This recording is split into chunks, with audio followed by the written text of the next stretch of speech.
There, that's better. Hi again, everybody. Today it's all about picture frames.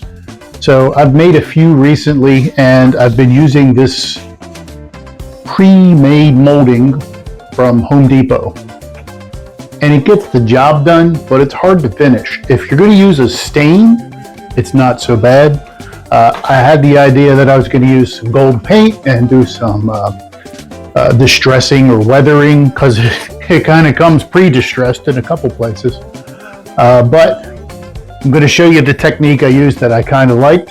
I'll flash up a picture of one that's finished now, but basically I'm going to paint this gold. I'm going to weather it with some brown paint, and then I'm going to paint this flat area a black to give it to make the gold stand out a little bit more.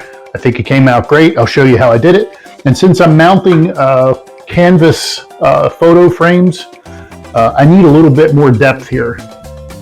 And so this stuff comes from Home Depot, and this stuff comes from Home Depot. I could easily make this, but it's also pretty easy to buy. So what I'm doing is just gluing this onto there just like that, you see.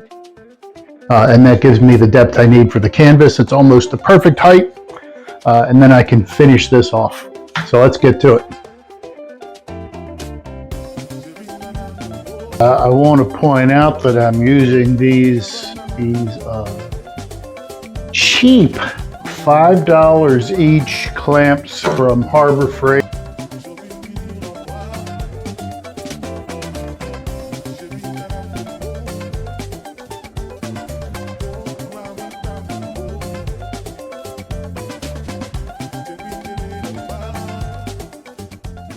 Starting to spray the gold in my tiny little basement shop. Always do this in an area with lots of ventilation.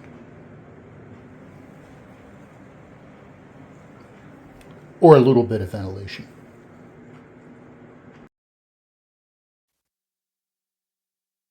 Next step is some oil-based interior satin clear. I want to clear it, so when I put this latex-based stuff on it, it's good and sealed. Just needs a light coat, and that'll help keep the gold looking.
So getting ready to cut the picture frame moldings that I've been working on. I have the picture, but I'm only going to show you the back because people don't like their faces out there in YouTube land. But what I want to show you really is I have this much, just this distance here. Let me get my pointer. This distance where that picture has to sit in there.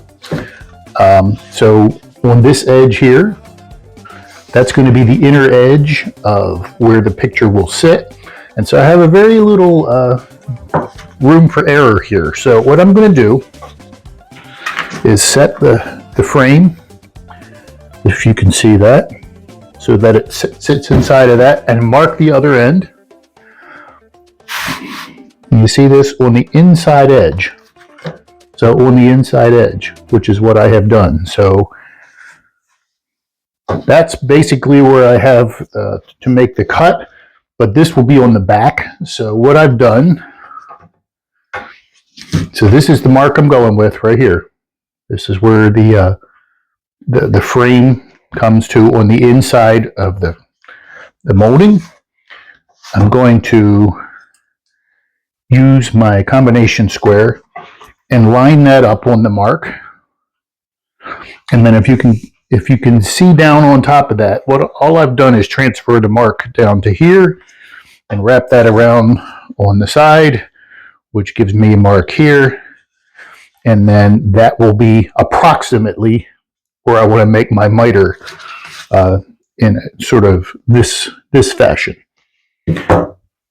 Now, all that said, I'm still going to cut it a little bit long and sneak up on it. And that's what I recommend you do too. You can do all the math you want, but in the end, it's got to fit. And so that's what I'm going to do. I'll be right back after I cut this. I think another thing worth pointing out, this molding has been glued up. This piece was put on the back. It may not be absolutely square. I could just set it down like this, but really this is the edge of the molding that I want to cut. And so my goal is to push that against the back fence. And then if there is any, there doesn't seem to be, but if there is any rocking motion, I want that back edge to be nice and square. Okay? So just for all the other cuts, I want that back piece of the outside edge of the molding to be against the fence. I will cut this now.